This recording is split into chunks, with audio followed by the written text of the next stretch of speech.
கடலூர் மாவட்டம் உலக பிரசித்தி பெற்று சிதம்பரம் நடராஜர் கோவில் மார்கழி மாத ஆருத்ரா தரிசன விழா கடந்த டிசம்பர் மாதம் 25ஆம் தேதி கொடியேற்றத்துடன் தொடங்கியது.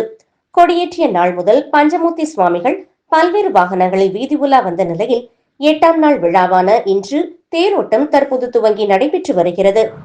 அலங்கரிக்கப்பட்ட 5 தேர்களில் விநாயகர், முருகர், சிவபெருமான், சிவகாம சுந்தரி தாயார், சண்டிகேஸ்வர ராகிய சுவாமிகள் 4 ரத வீதிகளான கிழக்கு ரத வீதியிலிருந்து புறப்பட்டு தெற்கு ரத வீதி, மேற்கு ரத வீதி, வடக்கு ரத வீதி, மீண்டும் தேர் நிலையான கிழக்கு ரத வீதியை வந்தடையும்.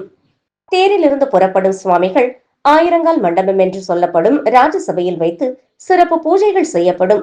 தேரோட்டத்தை முன்னிட்டு வெளி மாவட்டங்கள், வெளி மாநிலங்களில் இருந்து பல்லாயிரக்கணக்கான பக்தர்கள் மற்றும் சிவனடியார்கள் பங்கேற்று சிவ வாத்தியங்கள் முழங்க தேரை வடம்பிடித்து இழுத்து சிவசிவ கோஷங்களை எழுப்பி சுவாமி தரிசனம் செய்து வருகின்றனர்.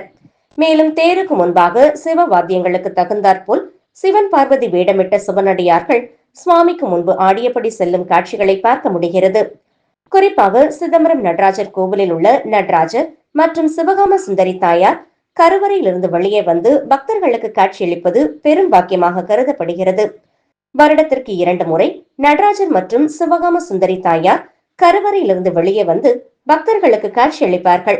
அதாவது ஆணி மாதத்தில் ஆணி திருமஞ்சன விழாவும், மார்கழி மாதத்தில் வரும் நடராஜர் நட்சத்திரமான திருவாதிரை நட்சத்திரத்தில் ஆருத்ரா தரிசன விழா மிக சிறப்பாக நடைபெற்று வருவது குறிப்பிடத்தக்கது. குறிப்பாக தொடர் விடுமுறை நாட்கள் என்பதால் பல்லாயிரக்கணக்கான பக்தர்கள் வருகை புரிவதை முன்னிட்டு பாதுகாப்பு பணியில் கடலூர் மாவட்ட காவல் கண்காணிப்பாளர் ஜெயக்குமார் தலைமையில் போலீசார் மற்றும் ஊர்காவல் படையினர் உட்பட 1300 காவலர்கள் பாதுகாப்பு பணியில் ஈடுபட்டு வருகின்றனர்.